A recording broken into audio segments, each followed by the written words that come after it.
আসসালামু আলাইকুম সম্মানিত ভিউয়ার্স, আপনারা সকলে কেমন আছেন? আশা করছি অনেক অনেক ভালো আছেন।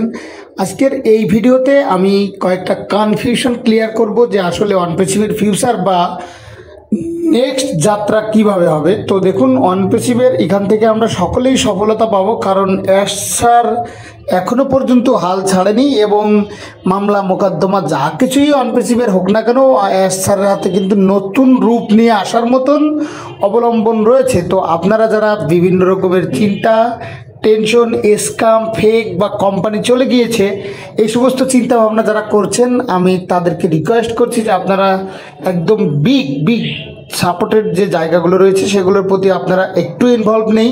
আপনারা কোনো কিছুই জানছেন না, আপডেট রাখছেন না, জাস্ট আপনারা ভিডিও দেখছেন, মন্তব্য করছেন। তো দেখুন, আমি আপনাদেরকে রিয়েট করে বা ছোট করে কোনো কথা বলছি না, জাস্ট এতটুকু বলছি আপনাদের প্রতি শ্রদ্ধা সম্মান রেখে যে অনপেসিভে যে প্রবলেমগুলো হয়েছে সেগুলো আমাদের কিছু না বুঝে হয়েছে, আবার কিছু প্রতারণার শিকার হওয়ার কারণে হয়েছে। আর অলরেডি যে সময়গুলো চলে গিয়েছে সেগুলো আর আমরা কোনোদিনও ফিরে পাবো না। আমরা রাগারাগি করলেও সেটা ফিরে পাবো না। তবে শুধু এতটুকু বলবো যে আমাদের যে দিনক্ষণ বা যে টাইমিংগুলো আসছে সেগুলো খুবই দুর্দান্ত একটি ভালো পর্যায়ের জন্য ভালো কিছু আসছে।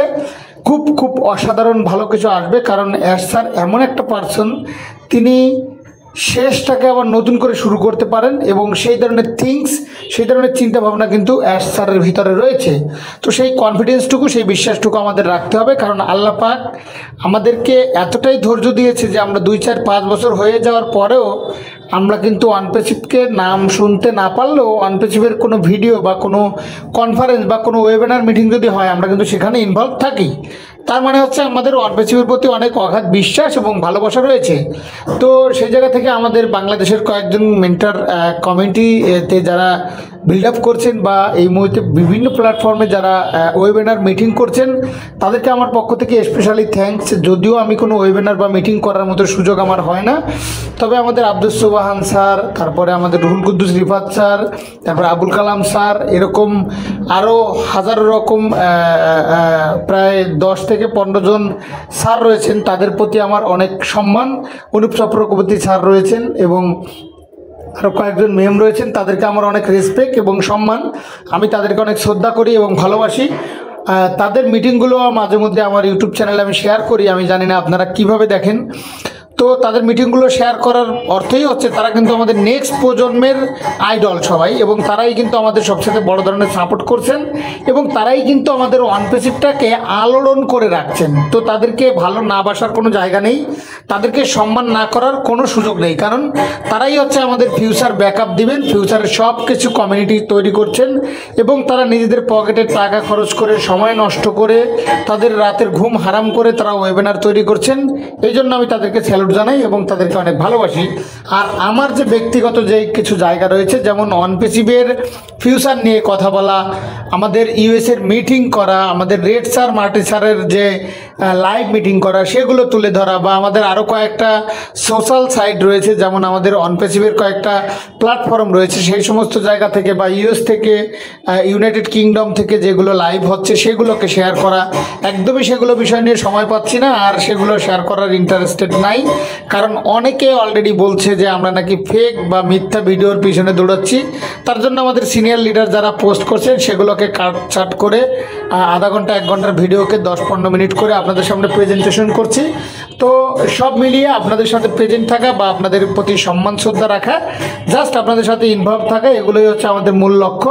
আর এই লক্ষ্যে পৌঁছানোর জন্য আমাদের ধৈর্য এবং বিশ্বাস রাখতে হবে, কারণ আমরা যদি ধৈর্য না ধরি, আমরা যদি ভালো মন্দ জিনিসগুলোকে বুঝতে না পারি, আমরা যদি জাস্ট নেগেটিভিটির ভিতরে থাকি, তাহলে কিন্তু এই বিষয়গুলোকে আমরা খুব ভালো সলিউশন করতে পারবো না। তো দেখুন, সব মিলিয়ে একটাই কথা বলবো, জাস্ট আপনারা একটু প্যাশেন্স রাখেন, কারণ অ্যাশ স্যার যে পজিশনে এই মুহূর্তে আছেন সেটি কোনো টপ ফোকাস কোনো সাবজেক্ট নয়, যার জন্য অ্যাশ স্যার লাইভে আসছেন না। অ্যাশ স্যার হুটহাট করে তড়িঘড়ি করে আমাদের সামনে আসবেন না, কারণ অ্যাশ স্যারের প্রিপারেশন এবং মাস্টার প্ল্যান খুব ডিপ। সেগুলো আমাদের বুঝতে হলে অবশ্যই আমাদের ধৈর্য ধরতে হবে এবং আমাদের যে শর্ট ওয়েবিনার বা মিটিংগুলো হচ্ছে এগুলোর সাথে খুব কুইকলি ইনভলভ থাকতে হবে, কারণ আমরা এই মুহূর্তে যে পজিটিভিটি বিষয়গুলোকে মেমোরিতে বিল্ড আপ করছি সেগুলো কিন্তু আমাদের একটা টাইমিংয়ের ব্যাপার রয়েছে। তো সব মিলিয়ে কিন্তু আমরা একটা ভালো প্ল্যাটফর্মে আছি এবং এটার প্ল্যাটফর্মটা এতটাই উজ্জ্বল হবে যে সেখানে আমরা যে টাইমিং ফেজে রয়েছি সেটি কিন্তু স্যার হুট করে চাইলেই কিন্তু আমাদের কিন্তু একটা ব্যাগ বা একটা ফেক প্রেজেন্টেশন দিতে পারে না। সুতরাং আপনাদের যে চিন্তা ভাবনা বা আপনাদের যে মন মানসিকতা সেটির সাথে আপনারা আপনাদের মতো করে বুদ্ধি খাটিয়ে টেকনিক খাটিয়ে কাজ করতে পারবেন। তবে সময়ের সাথে সাথে সব কিছুই কিন্তু চেঞ্জ হবে, আর যতটুকু মহামূল্যবান সময় আমাদের চলে গিয়েছে সেগুলো আর ফিরে পাওয়া যাবে না।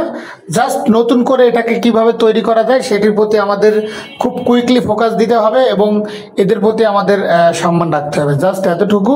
তো সব মিলিয়ে আপনারা সর্বদা আল্লাহ পাকের উপরে অশেষ বিশ্বাস রাখতে হবে এবং আমাদের সিনিয়র যারা লিডার রয়েছেন তাদের প্রতি সম্মান রাখতে হবে। তারা ভালো হোক মন্দ হোক সব মিলিয়ে কিন্তু আমাদের দিন শেষে একটা উপহার দেওয়ার জন্যই কিন্তু তারা এত কিছু করছে, কারণ তাদের এখানে কোনো ব্যক্তিগত স্বার্থ নেই আর কাউকে স্যার পকেট থেকে ইনভেস্ট করেও দিচ্ছে না বা কাউকে দিয়েও কোনো কিছু করাচ্ছে না। আপনারা অনেকে বলছেন যে কে কত টাকা খেয়েছেন, কে কিভাবে কাজ করছেন।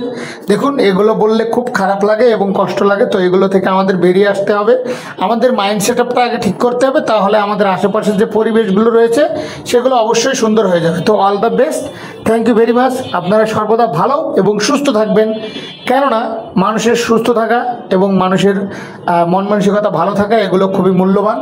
তো অনপেসিভ টেকনোলজির সাথে থাকার জন্য আপনাদেরকে অনেক ধন্যবাদ। Thank you so much, all the best, আসসালামু আলাইকুম।